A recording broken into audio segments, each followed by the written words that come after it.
On today's Wellness Wednesday, fall is here and temperatures will be cooling down soon, supposedly. So how can you stay active outdoors?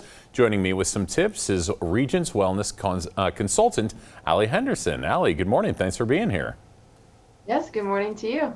Thank you. First question for you. Besides the temperatures I just mentioned eventually going down, what are some of the big differences as we transition from summer to fall activities? One of the biggest differences is daylight. As we move into fall and winter, it's going to be light for less time during the day and it gets darker earlier. So that's something to be mindful of with activities. Some slightly different changes in clothing that you'll need as we go through, and then just some unpredictable conditions with the weather like snow, wind, and rain. Gotcha. Now, going back to that clothing, like you just said, what kind of clothing or gear should we be looking at for winter? Yeah, so as we move into cooler weather, you'll want 3 different layers. So you want the first layer to wick away your sweat, the middle layer to insulate you, and then the outer layer to shield you from the wind and rain. And then it's nice because if it does get warm or you heat up, you can shed those layers or add them back on. And then to look for some good socks that are some wool or synthetic material, gloves, and a hat to keep you warm. Okay, and this might be a little obvious, but say we're planning a hike. What kind of differences should we do, that is, during the winter rather than summer?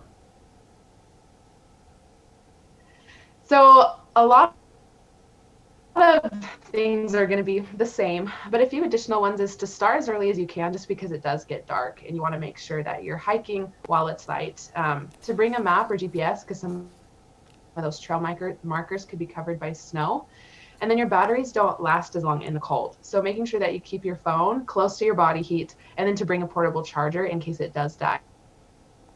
To have that. And then to be really mindful of avalanche conditions and to get an avalanche beacon if possible. Gotcha. Okay. Now, how about clothing we should wear? Obviously, you can't wear gigantic jackets on that hike. So what do you think about that during the winter?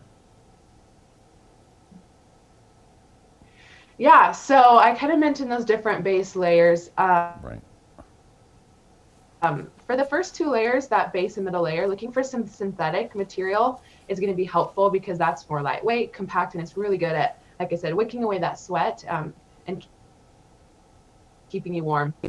Some down jackets are also nice because you can find some thinner ones and they don't have to be huge. And then that outer layer, just looking for and a lot of really good things. And I know there's lots of outdoor shops that you can go, and talking to them, they'll point you in the right direction there. Perfect. All right. Our guest today has been Regence Wellness consultant Allie Henderson. Allie, thanks for joining us.